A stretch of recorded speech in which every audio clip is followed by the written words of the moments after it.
నిన్న మంత్రి గారు శ్రీధర్ బాబు గారు మాట్లాడిన ప్రెస్ మీటు, రాష్ట్ర ప్రభుత్వం తెచ్చిన కొత్త పాలసీ, దీని వెనుక ఉన్న స్కామ్ను ఇంకింత లోతుగా మరిన్ని కీలకమైన విషయాలను ఈరోజు బయట పెడతా ఉన్నాం.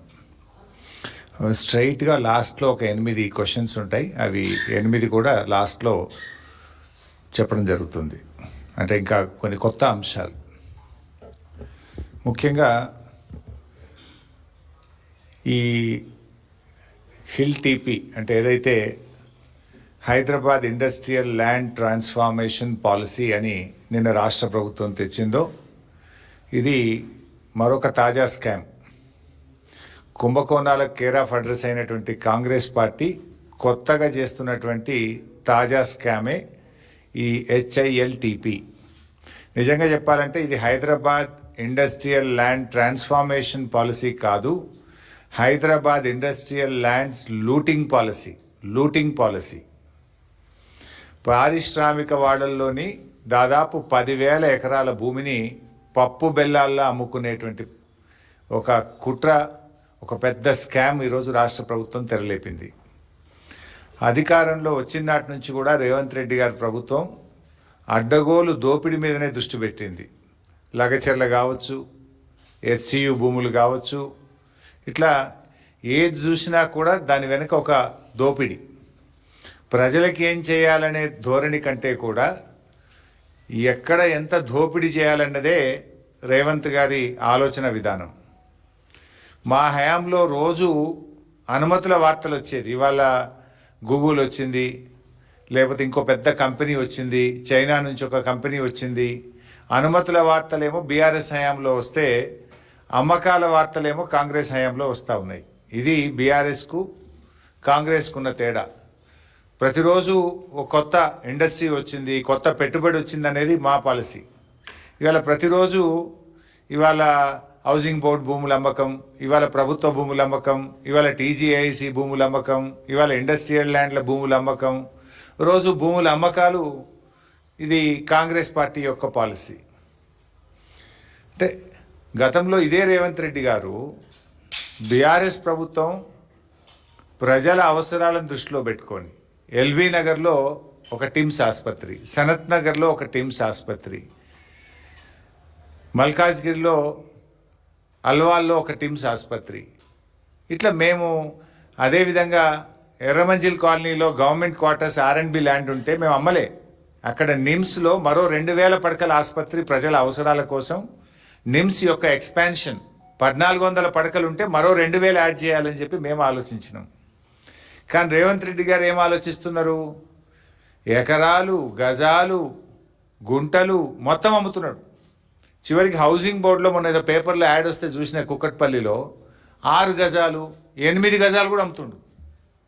ఆడ 8 గజాలు పెట్టుంటే దాన్ని కూడా అమ్మకానికి పెట్టిండు. 8 గజాలు 6 గజాలు కూడా అమ్ముతుండు. 1,000 ఎకరాలు అమ్ముతుండు, గుంటలు అమ్ముతున్నాడు, గజాలు కూడా అమ్ముతున్నాడు. ఏం మిగులుస్తలేడు. గతంలో ఇదే రేవంత్ రెడ్డి గారు ఏమన్నారు? ఆనాడు బీఆర్ఎస్ ప్రభుత్వము ప్రభుత్వ అవసరాలను గుర్తుంచుకొని అక్కడో ఇక్కడో నిరుపయోగమైనటువంటి భూములను ఈ రాష్ట్రం యొక్క ప్రజల అవసరాల కోసం మేము అమ్మితే ఆ రోజు అడ్డగోలుగా మాట్లాడినాడు. ఒకసారి ఆ వీడియో కూడా చూద్దాం. ఇది పెద్దలు ఇచ్చిన ఆస్తి. మనం బ్రతకడానికి, మన సోకులకు ఈ భూములు అమ్మొద్దు. ఒకవేళ ఈ భూములను అమ్మితే భవిష్యత్తులో ప్రజల అవసరం కోసం ఏదైనా నిర్మించాలన్నా, ప్రభుత్వ ఆసుపత్రులు కానీ, విద్యాలయాలు కానీ, చివరికి చచ్చిపోతే శ్మశానాలకు కూడా భూమి లేని పరిస్థితి ఉంటది. వీటిని ఎట్టి పరిస్థితులు అమ్మకూడదు. తెలంగాణ జాతి సంపదను భవిష్యత్ తరాలకు ప్రభుత్వ భూమి అందుబాటులో లేకపోతే చివరికి శ్మశానాలకు కూడా కరువు వచ్చే పరిస్థితి ఉంటది. కాబట్టి ఈ భూములను అమ్మొద్దు అని చెప్పి ఒక పక్కన తెలంగాణ వాదులు చర్చ చేస్తున్నారు. మరి ఆనాడేమో భూములు అమ్మొద్దు అని ఇదే రేవంత్ రెడ్డి శుద్ధపూస లెక్క మాటలు మాట్లాడిండు. ఇవాళ గుంటలు, గజాలు ఏమి లేకుండా తెగనమ్మే ప్రయత్నం చేస్తూ ఉన్నాడు. మరి భవిష్యత్తులో తెలంగాణలో ఈ ప్రాంతంలో ఆసుపత్రుల కోసం కానీ, పాఠశాలలు, కాలేజీల కోసం కానీ, పార్కుల కోసం కానీ ఈ ప్రాంత అభివృద్ధికి ల్యాండ్లు అవసరం లేదా? మన జూబ్లీ హిల్స్ ఎన్నికల్లో చూసాం, హడావిడిగా రేవంత్ రెడ్డి గారు ముస్లిం గ్రేవీ యార్డ్కు కబ్రస్థాన్కు ల్యాండ్ కేటాయిస్తే అది మిలిటరీ వాళ్ళు వచ్చి మా ల్యాండ్ అన్నారు. మరి ఆ ల్యాండ్ లేక ఇబ్బంది అవుతుంది కదా. మరి ఇటువంటి భూములను కాపాడి పెట్టుకుంటే రేపు తెలంగాణలో భవిష్యత్ అవసరాలకు అవసరం ఉండవా? ఇతర రాష్ట్రాల్లో ఏం చేస్తున్నారు? ఇట్లాంటి పారిశ్రామిక ల్యాండ్స్ మహారాష్ట్ర కానీ కొన్ని రాష్ట్రాలు గుజరాత్ కానీ సిటీ డెవలప్ అయితే 50% భూమి ప్రభుత్వం తీసుకుంటుంది, మిగతా 50%ను ఇలాంటి ఓ 50% 100% ఫీజు తీసుకొని రెగ్యులరైజ్ చేస్తుండ్రు. కానీ నువ్వేం చేస్తున్నావు? 30%కే పప్పు బెల్లాలకు కట్టబెట్టినట్టు కట్టబెడుతున్నావు. ఒక విధానం లేదు. ఇవాళ రేవంత్ రెడ్డి గారు హెచ్ఎండిఏ భూములు, టీజీఐసి భూములు, హౌసింగ్ బోర్డులు భూములు, స్వగృహ భూములు ఏవి లేకుండా తెగనెమ్ముతా ఉన్నాడు. ఈయన అనుముల రేవంత్ రెడ్డి కాదు, అమ్మకాల రేవంత్ రెడ్డి అయిపోయాడు. మొత్తం రాష్ట్రాన్ని అమ్మదొప్పుతా ఉన్నాడు. ఇవాళ దేశంలోనే అతిపెద్ద కుంభకోణం ఇవాళ కాంగ్రెస్ పార్టీ తెరలేపిందని చెప్పొచ్చు. బీఆర్ఎస్ పార్టీ చెప్పినటువంటి మాటలు, నిన్న కేటీఆర్ గారు చెప్పినటువంటి మాటలు అక్షర సత్యము అని నిన్నటి మంత్రి గారి మాటలతో రుజువైపోయింది, తేటతెల్లమైపోయింది. థ్యాంక్స్ టు శ్రీధర్ బాబు గారు. నిజాన్ని కొంతవరకు ఒప్పుకున్నాడు. ఆయన కొంత దాచే ప్రయత్నం చేసింది కానీ కొన్ని ఒప్పుకోక తప్పలేదు. ఈ హెచ్ఐఎల్టీపీ హిల్ టీపీ పాలసీ ఏదైతే ఉందో ఇది అతిపెద్ద స్కామ్. ఈ రాష్ట్ర ప్రభుత్వం ఉపయోగిస్తున్న ఒక ఆయుధం. వేల కోట్లు, లక్షల కోట్లు కొల్లగొట్టడానికి తెరలేపినటువంటి స్కామ్ ఇది. పారిశ్రామిక వాడల్లో ఆ రోజుల్లో పిల్లలకు ఉద్యోగాలు రావాలని తక్కువ ధరకే పారిశ్రామికవేత్తలకు భూములు కేటాయించారు. 9,292 ఎకరాల భూమిని ఇవాళ 30%, అది కూడా రిజిస్ట్రేషన్ వాల్యూ 30% రిజిస్ట్రేషన్ వాల్యూలో కట్టించుకుంటే రాష్ట్ర ప్రభుత్వానికి 4 నుంచి 5 వేల కోట్ల ఆదాయం వస్తుందని నిన్న మంత్రి గారు చెప్పారు. నేను చెప్పలే, శ్రీధర్ బాబు గారే చెప్పారు. స్పష్టంగా చెప్పిన ప్రెస్ మీట్లో, మేము ఈ 9,292 ఎకరాలు అమ్మేస్తున్నాం, రిజిస్ట్రేషన్ వాల్యూలో 30% కడితే మాకు 4-5 వేల కోట్ల ఆదాయం వస్తుంది అన్నారు. మరి నిజంగా ఈరోజు ఆ 9,292 ఎకరాల భూమి విలువ ఎంత ఈరోజు మార్కెట్లో? ఖచ్చితంగా 5 లక్షలకు తగ్గదు. 5 లక్షల కోట్ల రూపాయల విలువ కలిగిన భూమి.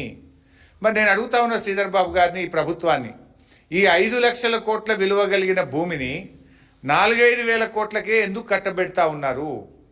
అంటే మిగతా 4,95,000 కోట్లు స్కామ్ కాకపోతే ఏంటి? దాన్ని ఏమనాలే? మీరే చెప్పింది కదా 4-5 వేల కోట్లే వస్తాయని. ఈరోజు బహిరంగ మార్కెట్లో ఈ భూమి విలువ 5 లక్షల కోట్లు.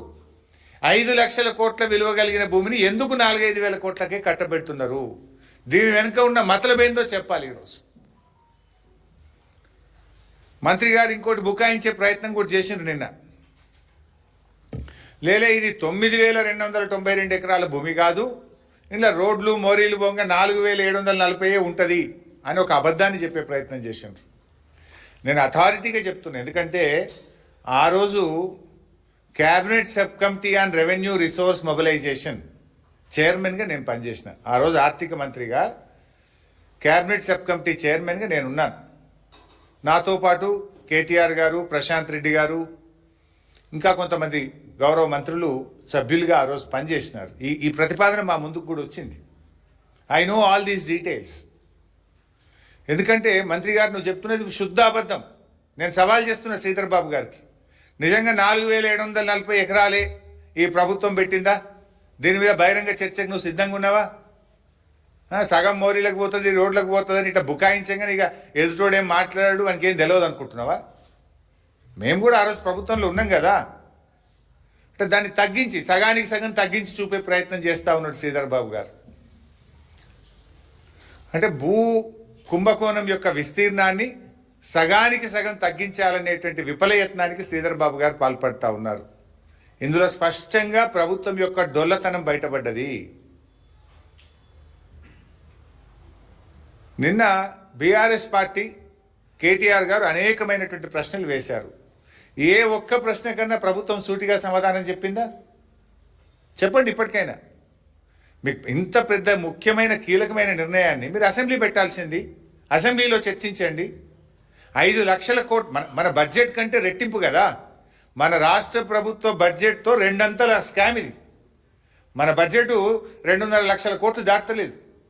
మీరు పెట్టుడు 3 లక్షలు పెట్టినా దాటుడు 2.5 దాటలేదు.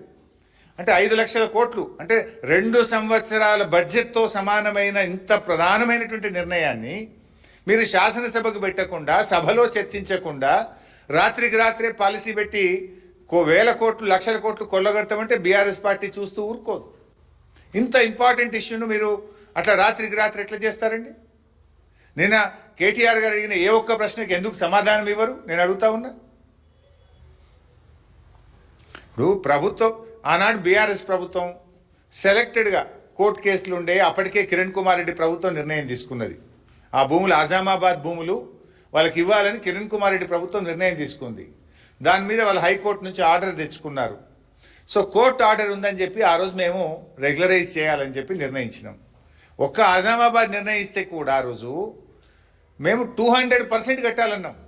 సబ్ రిజిస్ట్రేషన్ వాల్యూ మీద 200% కట్టాలని నిర్ణయం తీసుకున్నాం. అంటే మీకు బాగా అర్థం కావాలి, ప్రజలకు అర్థం కావాలంటే అక్కడ ఒక గజం 100 రూపాయలు ఉందనుకోండి, 100 రూపాయలు సబ్ రిజిస్ట్రేషన్ కార్డ్ వాల్యూ, మనం రిజిస్ట్రేషన్ ఆఫీస్లో పోయి ఫీజు కడతాం కదా, ఆ కార్డ్ వాల్యూ 100 రూపాయలు ఉందనుకోండి, ఆ రోజు 200 రూపాయలు రాష్ట్ర ప్రభుత్వానికి కడితే మీకు ఆ భూమిని ఫ్రీ హోల్డ్ చేస్తాము అని ఆనాడు బీఆర్ఎస్ ప్రభుత్వం నిర్ణయం తీసుకుంది. ఇవాళ కాంగ్రెస్ ఏం నిర్ణయం తీసుకుంది? అదే 100 రూపాయలు రిజిస్ట్రేషన్ కార్డ్ వాల్యూ ఉంటే మీరు 30 రూపాయలు కట్టండి చాలు మీకు ఫ్రీ హోల్డ్ చేస్తాము అంటుంది కాంగ్రెస్ పార్టీ. అంటే ఎంత లుక్సాన్ అవుతుంది గవర్నమెంట్ ఖజానాకు? గజానికి 170 రూపాయలు లుక్సాన్ అయినట్టేనా? మేము 100 ఉంటే 200 కట్టమని మేమన్నాం.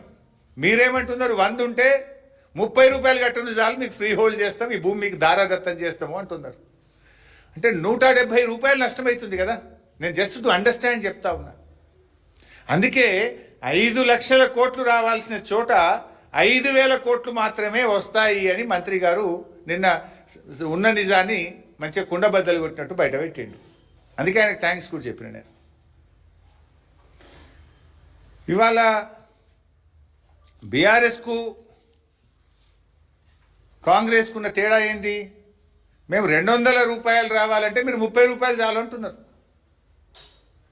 ఇది రాష్ట్ర ప్రభుత్వ ఖజానాకు తీరని నష్టం చేస్తూ ఉన్నారు మీరు.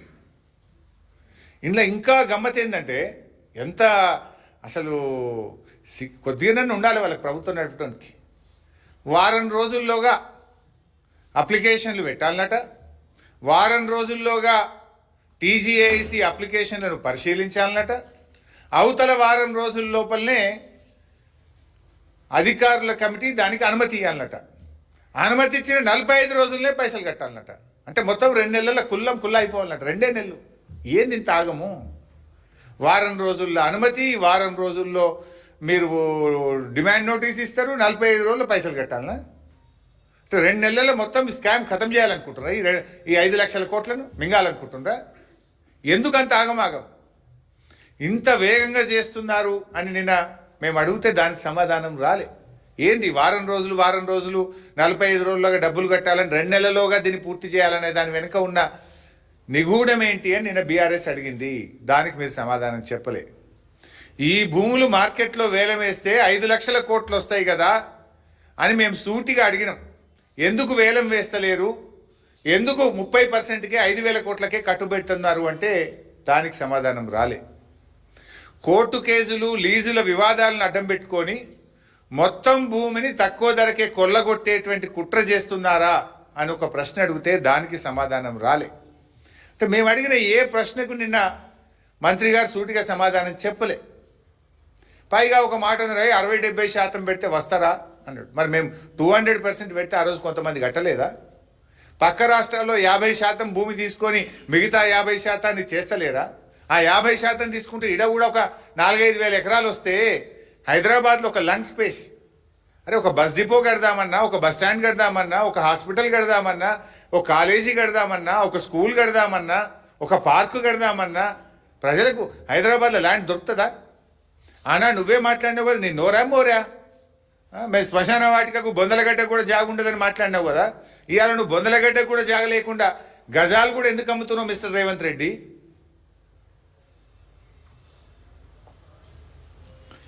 ఇవాళ ఆ రోజు బీఆర్ఎస్ పార్టీ ఏమో దేశంలోనే ది బెస్ట్ పాలసీ, పారిశ్రామికవేత్తలను ఆకర్షించడానికి మేము ఆ రోజు టిఎస్ ఐపాస్ లాంటి పాలసీ తెచ్చాం. అంటే కొత్త కొత్త ఇన్వెస్ట్మెంట్లు రావాలి, కొత్త కొత్త పరిశ్రమలు తెలంగాణకు రావాలి, మా యువతకు లక్షల వేల సంఖ్యలో ఉద్యోగాలు రావాలని మేము పాలసీ తెచ్చినాం. కాంగ్రెస్ ఏం పాలసీ తెస్తుంది? భూములు అమ్మడానికి హిల్ టీపీ పాలసీ తెస్తుంది. ఉన్న భూములు తెగనమ్మడానికి ఈరోజు హిల్ టీపీ పాలసీ తెస్తున్నారు. కాంగ్రెస్కు బీఆర్ఎస్కు ఉన్న తేడా ఇది. బీఆర్ఎస్ ఏమో పెట్టుబడులను ఆకర్షించింది, ఇండస్ట్రీస్ తెచ్చింది, ఉద్యోగాల కల్పన చేసింది. కాంగ్రెస్ ఏం చేస్తుంది? ఉన్న భూములు అమ్మే ప్రయత్నం చేస్తూ ఉన్నారు. ఇక్కడ ఇంకోటి అర్థం చేసుకోవాలి మీరు. పాలసీ ఏంది? ఓఆర్ఆర్ లోపల ఉన్నటువంటి కాలుష్యానికి కారణమైన పరిశ్రమలు బయటకు తరలించాలి. కానీ వీళ్ళేం పెట్టిండ్రు? అన్నీ కొన్ని గ్రీన్ ఇండస్ట్రీ ఉంది, కొంత కాలుష్య రహితమైన పరిశ్రమలు, ఉద్యోగాలు కల్పించే వ్యాపారాలు కూడా నడుస్తున్నాయి. ఇప్పుడు నీ పాలసీ ప్రకారం ఏంది? వాళ్ళు కూడా పోతే ఉన్న ఉద్యోగాలు కూడా ఉడవీకే కథ మీది. ఉద్యోగాల కల్పన మాది, ఉద్యోగాలు ఉడవీకే కథ మీది. ఓఆర్ఆర్ లోపల there are some green industries, no pollution. ఇలా వాళ్ళకు కూడా నువ్వు పాలసీ పెట్టి మీరు కూడా తీసుకోండి రా బై, ఎందుకంటే ఆర్ఆర్ ట్యాక్స్ కావాలి కదా మీకు.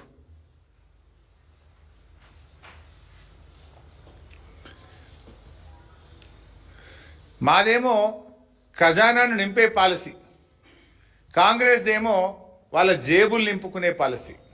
మేము 200% ట్యాక్స్ పెట్టి ఏందన్నట్టు? ఖజానాకు పైసలు వస్తే పేదలకు ఇచ్చినాం. మేము కళ్యాణ లక్ష్మి ఇచ్చినాము, రైతు బంధు ఇచ్చినాము, 2000 పెన్షన్ ఇచ్చినాము, కేసీఆర్ కిట్ ఇచ్చినాము.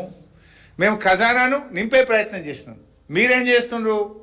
కాంగ్రెస్ పార్టీ నాయకుల జేబులు నింపుకునే ప్రయత్నం, మీ కుటుంబ సభ్యుల జేబులు నింపుకునే ప్రయత్నం మీరు చేస్తూ ఉన్నారు.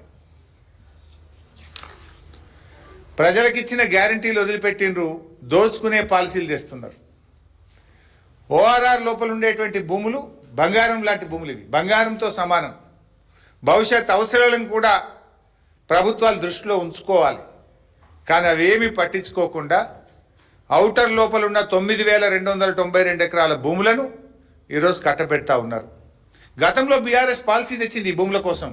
ఏం తెచ్చింది తెలుసా? మేము ఐటీకి మార్చుకోండి. మీరు కాలుష్యానికి ఏదైతే పరిశ్రమలు ఉన్నాయో 50% ఐటీ కట్టండి, మిగతా 50% భూమిలో అందులో ఉద్యోగాలు చేసేటోళ్ళకు ఇండ్లు కట్టుకోండి అనే పాలసీ మేము తెచ్చినాం. సో దట్ అట్లీస్ట్ ఐటీ వాళ్ళని వస్తే సిటీలో పిల్లలకు ఉద్యోగాలు దొరుకుతాయని ఈ భూములను ఐటీ నిర్మించుకోవడానికి, ఈ ఇండస్ట్రీని కాలుష్యమైనటువంటి ఇండస్ట్రీని తీసేసి ఐటీ పార్క్ కట్టండి, 50% భూమి ఐటీ పార్క్ కట్టండి, 50% గృహ అవసరాలకు వాడండి అని పాలసీ తెచ్చినాం. మీరేమంటున్నారు? మల్టీపర్పస్ జోన్ ఏమన్నా చేసుకోరు, సినిమా టాకీసులు కట్టుకోండి, అపార్ట్మెంట్లు కట్టుండ్రి, గేటెడ్ కమ్యూనిటీలు కట్టుండ్రి, లేఅవుట్లు వేయండి, అమ్ముకోండి. You have no vision. మీకు విజన్ లేదు. మీకు ఉన్నది విజన్. ఏం విజన్ ఉన్నది? జేబులు నింపుకునే విజన్ ఉన్నది, ఖజానా కొల్లగొట్టే విజన్ ఉన్నది మీకు. ప్రజల కోసం ఆలోచించే సోయి మీకు లేదు. ఉంటే మీరు ఈ పని చెయ్యరు. ఇలా ప్రభుత్వాన్ని ఓ రియల్ ఎస్టేట్ బ్రోకరీ కంపెనీ లాగా నడిపిస్తాం, తమ అనుయాయులకు అడ్డికి పావు షేర్ కట్టబెడతాం అంటే ఎట్లయితుంది? ఇలా బీజేపీని కూడా అడుగుతున్నాం, ఇంత పెద్ద స్కామ్ మీద ఎందుకు బీజేపీ మాట్లాడతలేదు? కుమ్మక్కు రాజకీయాలు లేకపోతే, కాంగ్రెస్తో మీరు కుమ్మక్కు కాకపోతే, బీజేపీకి చిత్తశుద్ధి ఉంటే ఈ భారీ కుంభకోణం పైన సమగ్రమైన విచారణ జరపాలని చెప్పి ఈరోజు మేము డిమాండ్ చేస్తూ ఉన్నాం. ఈరోజు నేను ఒక 8 కోణాలు, ఇందులో 8 ప్రశ్నలు ఈ ప్రభుత్వానికి సూటిగా అడుగుతా ఉన్నా. అంటే ఏ రకంగా ఈ ప్రభుత్వం దోపిడీకి పాల్పడుతుందో సాక్ష్యాధారాలతో సహా నేను బయట పెడుతున్నా. అంటే ఆ రోజు నేను క్యాబినెట్ సబ్ కమిటీ చైర్మన్గా ఉన్నా కనుక ఇవన్నీ విషయాలు ఆ రోజు మా ముందుకు వచ్చినాయి కనుక సంపూర్ణమైన అవగాహనతో ఆధారాలతో ఈరోజు నేను బయట పెడతా ఉన్నా. మొట్టమొదటిది, ఇవాళ there are 2 values. Sub registration value ఒకటైతే టీజీఐసి వాల్యూ ఒకటి ఉంటుంది. ఇందులో 2 రేట్లు ఉన్నాయి. ఆ రోజే మా ముందుకు వచ్చింది, ఒకవేళ ఈ భూములు ఇవ్వాలా, ఇస్తే ఏ రేటుకి ఇవ్వాలి, మార్కెట్ వాల్యూ ఇవ్వాలన్నా, సబ్ రిజిస్ట్రేషన్ వాల్యూ ఇవ్వాలన్నా, టీజీఐసి రేటుకి ఇవ్వాలా అనేటువంటి చర్చ ఆ రోజు మా ముందుకు వచ్చింది సబ్ కమిటీ ముందుకు. సబ్ రిజిస్ట్రేషన్ వాల్యూ కంటే టీజీఐసి రేటు చాలా ఎక్కువ. టీజీఐసి అంటే ఈ భూములు ఎవరివి? Telangana industrial infrastructure corporation. ఆ టీజీఐసి ధర ఎట్లా నిర్ణయిస్తుంది? వాళ్ళు పెట్టిన పెట్టుబడి ఎంత, దాని ఇంట్రెస్ట్ ఎంత, దాని డెవలప్మెంట్కి ఎంత ఖర్చు అయింది, ఎవరికైనా ఏదైనా అలాట్మెంట్ ఇచ్చేది ఉంటే వాళ్ళకు ఒక రేటు డిసైడ్ అయ్యి ఉంటుంది. ఆ టీజీఐసి రేటు ఇవ్వాలా, ఎస్ఆర్ఓ వాల్యూ సబ్ రిజిస్ట్రేషన్ వాల్యూకి ఇవ్వాలా అని చర్చ జరిగింది. ఉదాహరణకు ఐపీ మల్లాపూర్లో 240 ఎకరాల భూమి ఉంటే ఎస్ఆర్ఓ వాల్యూ 17,581, టీజీఐసి విలువ 36,827, మోర్ దెన్ డబుల్. అంటే మీరు 36,000 నువ్వు భూమి కేటాయించేది ఉంటే నీ టీజీఐసి రికార్డులో 36,000 ఉన్నది. అది ఇడిచిపెట్టి తక్కువ ధర ఎస్ఆర్ఓ వాల్యూకు 17,000కి ఎందుకు అప్పచెప్తున్నావు? అదేవిధంగా ఉప్పల్ ఇండస్ట్రియల్ ఎస్టేట్ ఉప్పల్ 447 ఎకరాలు ఉంది. అక్కడ సబ్ రిజిస్ట్రేషన్ వాల్యూ 21,886, టీజీఐసి విలువ 52,523. నీ ధర 52,000, నీ బుక్కులో 52,523 ఉంటే నువ్వు అంతకంటే తక్కువ ధర 21,000కు, ఆ 21,000లో 30% ఎందుకు కట్టబెడుతున్నావు? What is this? అట్లే గాంధీనగర్లో sub registration value SRO value 14,591, TGIC ధర 46,895, 4 టైమ్స్. నీ ధర 46,000, ఎస్ఆర్ఓ 14,000, ఆ 14,000 30%కే ఇస్తా అంటాడు రేవంత్ రెడ్డి గారు. అట్లు చాలా ఉన్నాయి. ఇంకా అట్లా పోతే Hayathnagar 14,591 SRO value, TGIC value 54,340. ఇవన్నీ మీకు డీటెయిల్స్ అన్ని విడుదల చేస్తా. మొత్తం 21 ఇండస్ట్రియల్ ఎస్టేట్స్ ఉన్నాయి. ఎస్ఆర్ఓ వాల్యూ ఏమో తక్కువ, టీజీఐసి రేట్ ఏమో ఎక్కువ. జనరల్గా ప్రభుత్వాలు ఏం చేయాలి? రెండిట్లో ఏది ఎక్కువ ఉంటే అది అడాప్ట్ చేస్తారు కదా. దేని ద్వారా ప్రభుత్వానికి రూపాయి ఎక్కువ వస్తుంది, రాష్ట్ర ఖజానాకు ఒక పైస ఎక్కువ వస్తుంది, తద్వారా పేదలకు రాష్ట్ర ప్రజలకు మేలు జరుగుతుందో ఆ పని చేస్తావా? తక్కువ ఉన్నది తీసుకుంటావా నువ్వు? టీజీఐసి ధరను కాదని ఎస్ఆర్ఓ వాల్యూను ఎందుకు అడాప్ట్ చేశారో సమాధానం చెప్పాలని అని రేవంత్ రెడ్డిని ప్రభుత్వాన్ని డిమాండ్ చేస్తా ఉన్నా. ఆ రోజు మా కేబినెట్ సబ్ కమిటీ ముందుకు వచ్చింది ఈ విషయం. మరి మీరు ఎందుకు దీన్ని తక్కువ ధరది అడాప్ట్ చేసినారు? టీజీఐసి రేట్ను ఎందుకు పరిగణలోకి తీసుకోలేదో ఈ రాష్ట్ర ప్రజలకు సమాధానం చెప్పాలని చెప్పి నేను ప్రభుత్వాన్ని డిమాండ్ చేస్తా ఉన్నా. రెండవ పాయింట్ మీ అందరికీ తెలుసు, బహుశా మీరే పత్రికల్లో చూసి రాశారు, టీవీల్లో చూపారు. గత సంవత్సర కాలం నుంచి ముఖ్యమంత్రి, రెవెన్యూ మంత్రి ఏం చెప్తున్నారు? హైదరాబాద్లో ఎస్ఆర్ఓ వాల్యూలు తక్కువ ఉన్నాయి, త్వరలో భూముల ధరలు పెంచుతాం అని ఎన్నిసార్లు చెప్పిండ్రు? ఈ నెలనే పెరుగుతుంది అని పేపర్లో బ్యానర్ ఐటమ్, మళ్ళా నెలనే పెరుగుతుంది, ఇక నవంబర్కి వెళ్ళి పెరుగుడని రాసుడు. అంటే అట్లా చెప్పుకుంటూ కొంత వ్యాపారం చేసుకున్నారు, ఏదో ప్రభుత్వ ఆదాయాన్ని పెంచుకునే ప్రయత్నం చేసిండ్రు. అంటే మీరు ఏం చెప్పిండ్రు? ఎస్ఆర్ఓ వాల్యూస్ చాలా తక్కువ ఉన్నాయి, తొలుత ఓఆర్ఆర్ లోపల పెంచుతాం, ఓఆర్ఆర్ లోపలనే మొదలు పెంచుతాం, ఓఆర్ఆర్ బయట మెల్లగా పెంచుతాము అన్నారు. మరి అది అమల్లోకి రాకముందే ఈ పాలసీని ఎందుకు హడావిడిగా అమలు చేస్తున్నారు? ఎవరికి మేలు చేయడానికి అమలు చేస్తున్నారు చెప్పాలి కదా. ఓఆర్ఆర్ లోపల భూముల ధరలు సవరిస్తాము, ఎస్ఆర్ఓ వాల్యూ పెంచుతామని ఇప్పటికి 10 సార్లు ముఖ్యమంత్రి చెప్పిండు, రెవెన్యూ మంత్రి చెప్పిండు. మరి సవరించినాక, భూముల ధరలు సవరించినాక మీరు ఈ పాలసీ తెస్తే 10 రూపాయలు ఎక్కువ వస్తాయి కదా ఖజానాకు. ఇది 7 రోజుల దరఖాస్తు, 7 రోజుల్లో క్లియరెన్స్, 45 రోజుల పైసలు కట్టుడు వెనుక ఉన్న మతలబ్ ఏందో ఇప్పుడు అర్థమైతలేదా? అంటే ఇది కొల్లగొట్టుకొని జేబులు నింపుకొని తర్వాత పెంచుతారు. పారిశ్రామికవేత్తలకేమో ఒక విధానం, పేదలకు ఒక విధానం. అంటే పారిశ్రామికవేత్తలకు కట్టబెట్టడం కోసమే కదా భూములు సవరించడానికంటే ముందే పప్పు బెల్లాలకు అమ్మినట్టు ఈ భూములు కట్టబెడుతున్నారు.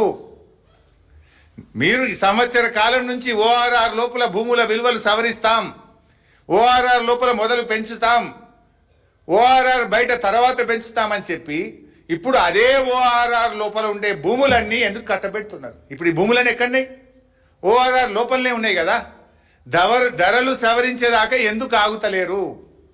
ధరలు సవరిస్తే రాష్ట్ర ప్రభుత్వానికి ఆదాయం పెరుగుతుంది కదా. అంటే మీకు మీ అనుయాయులకో మీరందరూ ఇప్పటికే దీన్ని తయారు చేసుకున్నారు కనుక మీ కమిషన్ల కోసం ఇవాళ ఎస్ఆర్ఓ వాల్యూ సవరించకుండా ఈ భూముల్ని కట్టబెడుతున్నారా లేదా? దీనికి సూటిగా సమాధానం చెప్పండి. ఏది మొదలు?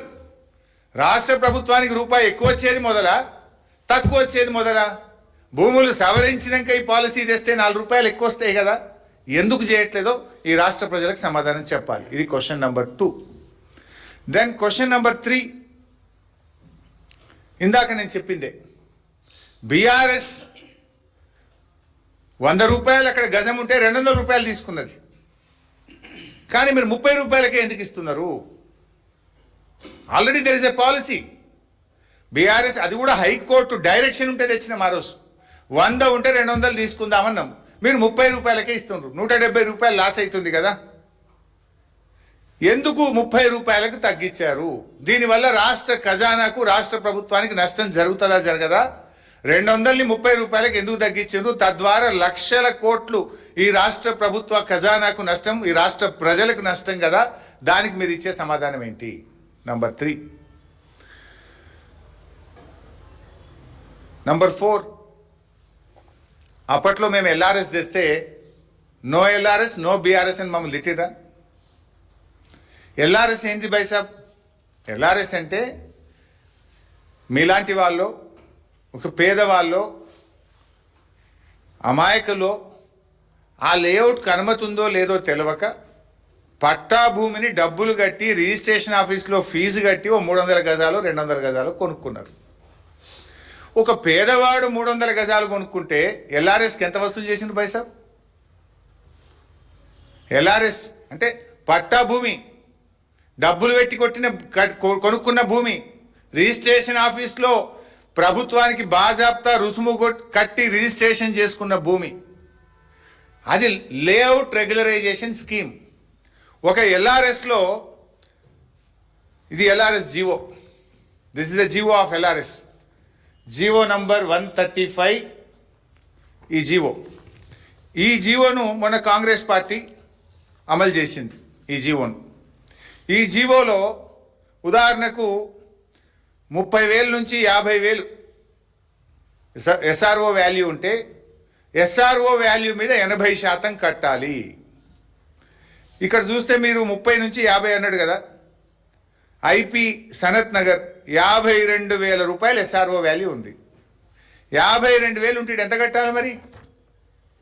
ఒక పేదవాడైతే 80%, 100% తీసుకున్నారు సబ్ రిజిస్ట్రేషన్ వాల్యూ మీద. కానీ ఇక్కడ 30%కే ఇస్తున్నారు. ఒక పేదవాడు ఒక 200 గజాలు 300 గజాలు ఇన్నోసెంట్గా లేఅవుట్కి అనుమతి ఉందో లేదో చూసి కొంటేనేమో ముక్కుబిండి 80% వసూలు చేసిండ్రే. 80%, 60% వసూలు చేసిండ్రు. ఇప్పుడు ఐడిఏ నాచారం 25,000 ఉంది ఎస్ఆర్ఓ వాల్యూ, మౌలాలి 24,000 ఉంది, కూకట్పల్లి 31,000 ఉంది. ఇవేవి చూసినా 60%, 80%. ఇదే కూకట్పల్లిలో ఒక లేఅవుట్ రెగ్యులరైజేషన్ స్కీమ్ కింద ఎల్ఆర్ఎస్లో ఎవరైనా దరఖాస్తు పెడితే 80% తీసుకున్నారు ఎల్ఆర్ఎస్లో కూకట్పల్లిలో. ఇప్పుడు అదే కూకట్పల్లి ఇండస్ట్రియల్ ఎస్టేట్లో 30%కే భూమి రెగ్యులరైజ్ చేస్తూ multiple zone, not residential, multiple zone. నువ్వు సినిమా థియేటర్ కట్టు, కమర్షియల్ కాంప్లెక్స్ కట్టు, నువ్వు ఏమన్నా చేసుకో, మల్టిపుల్ జోన్గా కన్వర్ట్ చేస్తుండే. ఒక పేదవాడికి ఎల్ఆర్ఎస్ చేయమంటేనేమో ముక్కుబిండి 80% వసూలు చేసిండ్రు. 80% రిజిస్ట్రేషన్ వాల్యూ వేరే, మళ్ళా రుసుములు వేరే, దరఖాస్తు రుసుము, ప్రాసెసింగ్ రుసుము, రకరకాల రుసుములు పెట్టి వసూలు చేసిండ్రు. అంటే పేదవాడికి ఒక న్యాయం, పెద్దోడికి ఒక న్యాయం. ఇది ఎల్ఆర్ఎస్లో 60%, 80% ఎస్ఆర్ఓ వాల్యూలో ముక్కుబిండి వసూలు చేస్తుంది. బడా పారిశ్రామికవేత్తలకేమో 30%కే కట్టబెడుతుంది. దీనికి మీరు ఇచ్చే సమాధానం ఏంది? పేదవాడికో న్యాయం, పెద్దోడికో న్యాయం ఉంటుందా అని అడుగుతా ఉన్నా. 300 గజాల ప్లాట్ కొనుక్కున్న, ఇల్లు కట్టుకుందామనే ఒక రోజువారి కూలి, ఒక ప్రైవేట్ ఉద్యోగి, ఒక చిరు ఉద్యోగి దగ్గర ఎస్ఆర్ఓ వాల్యూలో 80% వసూలు చేసిండ్రు. 1,000 కోట్లకు పడగలెత్తిన పారిశ్రామికవేత్త దగ్గర 30%కే మీరు మల్టిపుల్ జోన్ కన్వర్ట్ చేస్తే నీతి ఎక్కడిది అని అడుగుతా ఉన్నా. What is this policy? ఈ పాలసీ ఎవరి కోసం? ప్రభుత్వం ఈరోజు సమాధానం చెప్పాలి ప్రజలకని అడుగుతా ఉన్నా. This is point number 4. ఇకపోతే పాయింట్ నెంబర్ 5. జనరల్గా దసరాకు దీపావళికి ఆఫర్లు ఉంటాయి కదా. దసరా ఆఫర్, దీపావళి బోనంజా, ఒక 2 చీరలు కొంటే 3వ చీర ఫ్రీ, లేకపోతే ఏముంటే కేజీ సేల్, కిలో సేల్. ఇప్పుడు ఇంట్లో ఆఫర్ పెట్టిండు రేవంత్ రెడ్డి, ఇంట్లో బంపర్ ఆఫర్ పెట్టిండు ఇంకోటి ఇంట్లో ఈ పాలసీలో. దసరా దీపావళి బోనంజా పెట్టినట్టు రేవంత్ రెడ్డి బోనంజా ఉన్నది ఇంట్లో ఇంకోటి. ఏంటి ఆఫరు? 30% ల్యాండ్ కన్వర్ట్ చేయడమే కాదు, నార్మల్గా ఏముంటుంది అంటే, ఇప్పుడు మా మిత్రుడు రఘు గారికి 1 ఎకరం భూమి ఉన్నది. ఆ ఎకరం భూమి అగ్రికల్చర్ వ్యవసాయ భూమి ఉన్నది రఘుకు. అదృష్టం బాగుండి కొంచెం టౌన్ పెరిగింది, దాన్ని రెసిడెన్షియల్గా మార్చాలి లేదా కమర్షియల్గా మార్చాలి, హైవే ఫేసింగ్ ఉంది. దానికి ఏమంటారు? CLU, change of land use fee కట్టాలి HMDAలో. CLU ఫీజు ఉంటుంది, ఇంకేదో ప్రాసెసింగ్ ఫీజు ఉంటుంది. అట్లా ఎకరానికో 14-15 లక్షలు ఖర్చు అవుతుంది. ఏది అఫీషియల్, అనఫిషియల్ కథ వేరే ఉంది రేవంత్ది. అఫీషియల్దే 14-15 లక్షలు అవుతుంది. ఏది HMDA పరిధిలో చేంజ్ ఆఫ్ ల్యాండ్ యూస్కు కట్టాల్సిన ఫీజు 14-15 లక్షలు మినిమం ఉంటుంది. అది అగ్రికల్చర్ నుంచి రెసిడెన్షియల్ కావచ్చు, అగ్రికల్చర్ నుంచి ఇండస్ట్రీ కావచ్చు, అగ్రికల్చర్ నుంచి మల్టీపర్పస్ జోన్ కావచ్చు, అగ్రికల్చర్ నుంచి టూరిజం కల్చరల్ జోన్ కావచ్చు. ఇలా రకరకాల జోన్స్ ఉంటాయి. సరే, ఒక్కొక్క జోన్కు ఒక రేట్ ఉన్నది. ఎవరు చేంజ్ ఆఫ్ ల్యాండ్ యూస్కి అప్లై చేసినా HMDAలో there is a fee. Minimum ఎకరానికి 15 లక్షలు అవుతుంది. ఇక్కడ దసరా దీపావళి బోనంజా ఏంటి రేవంత్ రెడ్డి గారిది అంటే, నువ్వు ఏ ఫీజులు కట్టదాన్ని మాఫ్. ఈ 30%లోనే ఆల్ ప్రాసెసింగ్ ఫీజు కూడా మేమే చూసుకుంటాం. HMDA change of land use ఇంట్లోనే, GHMC ఏదైనా ఉంటాయి ఇంట్లోనే, నాలా కన్వర్షన్ ఉంటాయి ఇంట్లోనే. ఇక రెవెన్యూనికి రూపాయి కట్టద్దు, HMDAనికి రూపాయి కట్టద్దు, అంతా ఆల్ ఫ్రీ. ఇది దసరా బోనంజా, ఇక రేవంత్ రెడ్డి బోనంజా. ఇది ఈ 30% అన్యాయం. వాస్తవానికి TGIC రేట్ ఒకటి, SRO రేట్ ఒకటి. TGIC రేటు 3 అంతలు ఉంటే అది ఇడిచిపెట్టి SRO రేటు పెట్టిండు. ఆ SRO రేట్లో ఆ రోజు మేము 200% తీసుకుంటే ఈ పుణ్యాత్ముడు 30% చాలంటుండు. ఈ 30% ఘోరం రా నాయన అంటే దాంట్లో all fees bonus, change of land use, నాలా కన్వర్షన్, ఇంకా ఏం దరఖాస్తు పెట్టుడద్దు, ఏ ఆఫీస్కి పోవడద్దు, ఏ ఫీజు కట్టుడద్దు, అన్ని మాఫీ, అన్ని మేమే ఇస్తాం ఇలానే అంటుండు. ఇది దీపావళి బోనంజా. దీనికి సమాధానం చెప్పాలి ప్రభుత్వం. దీని విలువ ఈ 9,200 ఎకరాలకు HMDA కానీ నాలా కానీ ఈ కన్వర్షన్ ఫీజుల విలువ 13,500 కోట్లు. 13,500 కోట్లు. ఇది రాష్ట్ర ప్రభుత్వానికి వచ్చే డబ్బు కదా. HMDAకి వస్తే ఎవరికి ఉపయోగపడుతుంది? హైదరాబాద్ ప్రజలకు 4 ఫ్లైఓవర్లు కట్టచ్చు, 4 అండర్ పాస్లు కట్టచ్చు, స్ట్రామ్ వాటర్ డ్రైన్స్ కట్టచ్చు. ఇది ప్రజల డబ్బు, హైదరాబాద్ ప్రజల డబ్బు. ఇది కాంగ్రెస్ నాయకుల జేబుల్లో కొల్లగొట్టే కుట్ర. ఇది 30% అయింది, మళ్ళీ ఫీజులు మాఫీ అయింది. దీనికి సమాధానం చెప్పాలి. ఇది question number 5. Now question number 6.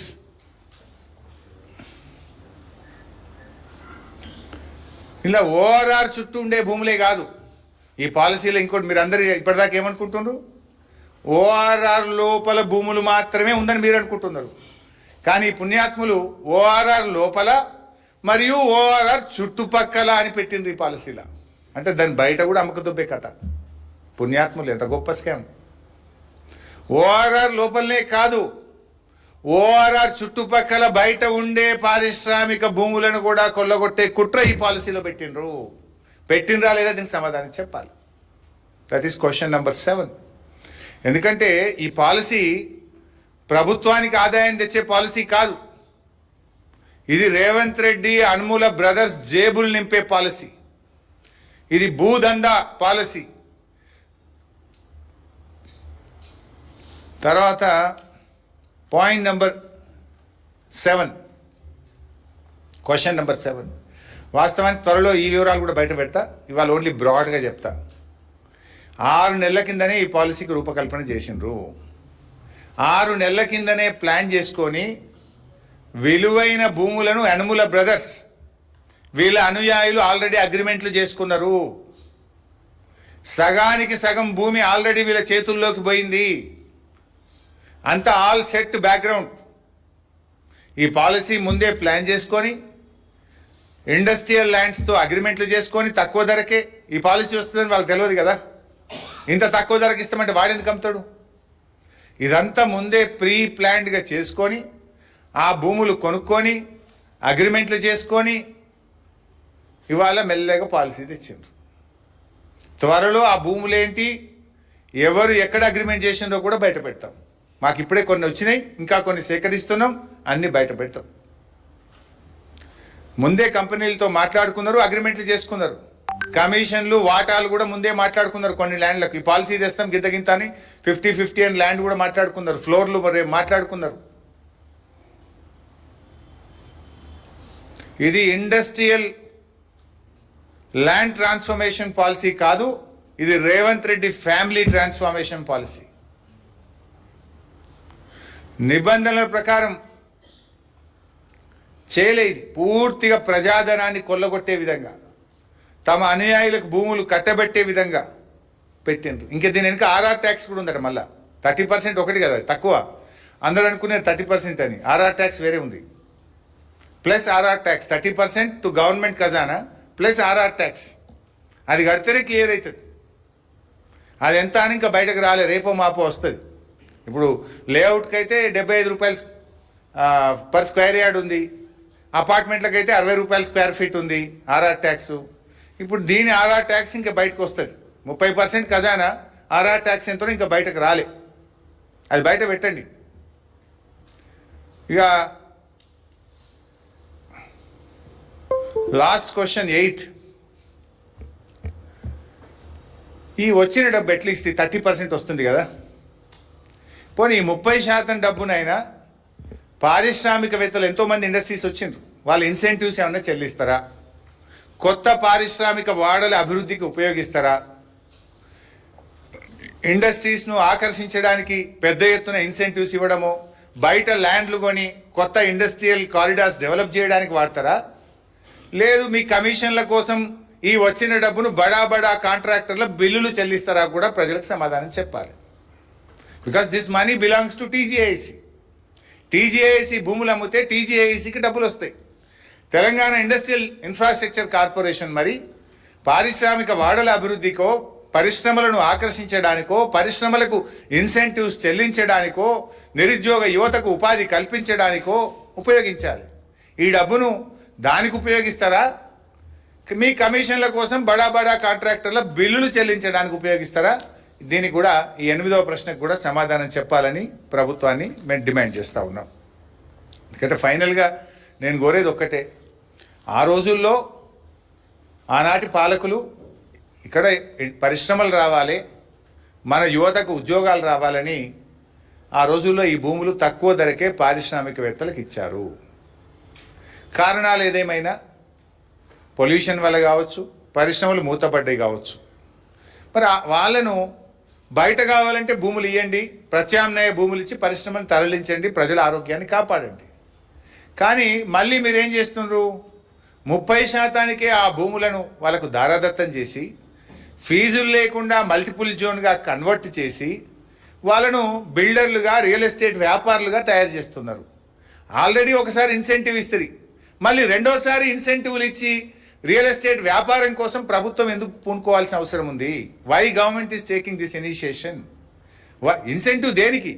Incentive ఇస్తే 10 లక్షల మంది పిల్లలకు ఉద్యోగాలు వస్తాయంటే ఇన్సెంటివ్ ఇవ్వాలి.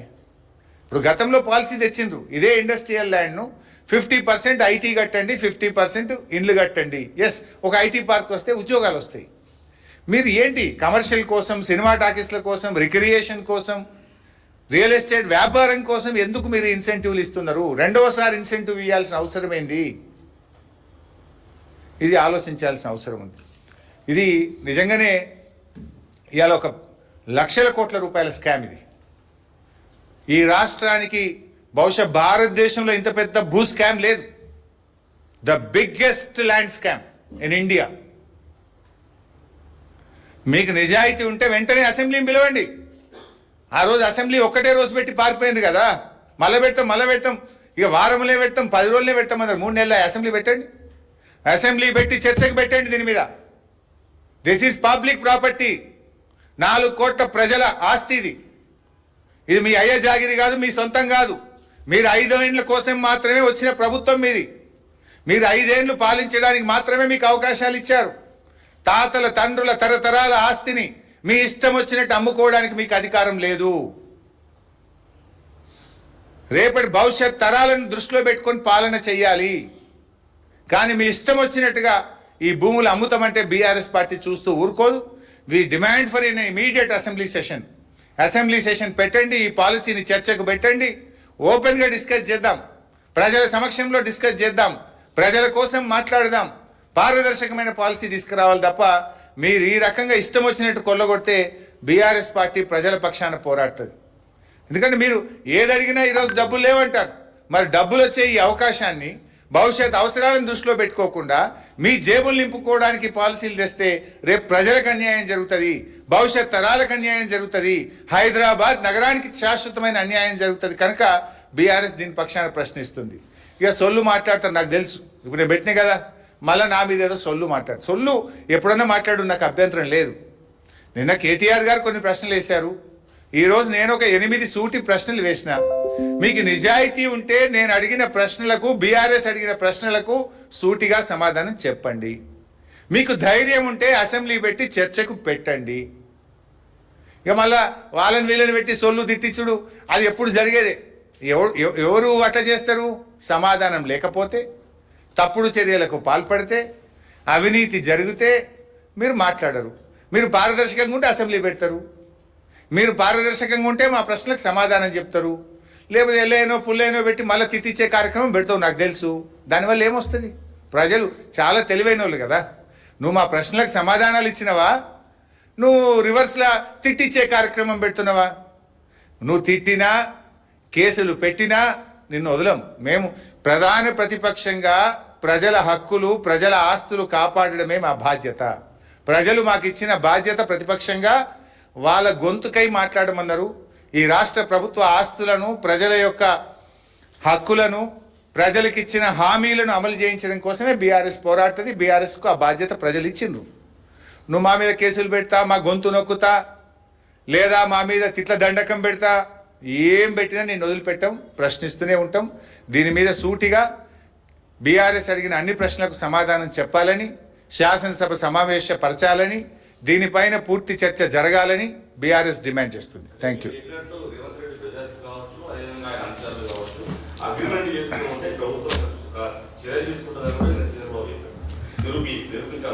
తప్పకుండా చేస్తాను. ఇప్పుడు నేను అడిగిన ప్రశ్నలకు సమాధానం చెప్పండి అన్నిటికీ.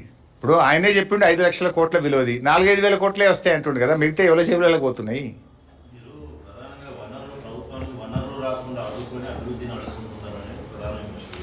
ఇప్పుడు రేవంత్ రెడ్డి గారు ఇప్పటికి ఎన్ని భూములు అమ్మిండు? మేము ఎక్కడన్నా కోకాపేట భూములు అమ్మినావు, మొన్న ఇక్కడ అదేంటి హౌసింగ్ బోర్డు భూములు కుకట్పల్లిలో అమ్మినావు, మైండ్ స్పేస్లో అమ్మినావు. మేము ఎక్కడన్నా అడ్డుకున్నామా? ఇవి అడ్డికి పావు షేర్కు, పుట్నాల పేలాలకు అమ్మినట్టు అమ్మితే ఇది రాష్ట్ర ప్రభుత్వ ఖజానాకు నష్టం జరుగుతుంది. కనుక మేము ప్రశ్నిస్తున్నాం. మా ప్రశ్నలకు సమాధానం చెప్పు నువ్వు సూటిగా. లేదు బహిరంగ చర్చకు రా, లేదు అసెంబ్లీ సమావేశపరచు. Thank you.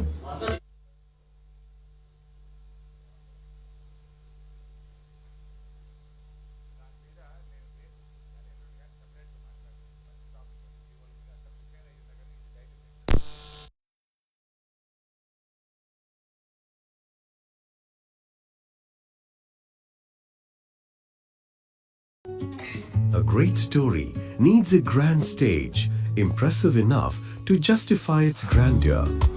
And let the world know that you made it in life. Located in the heart of Financial District, reward your life with a home like ASBL Broadway.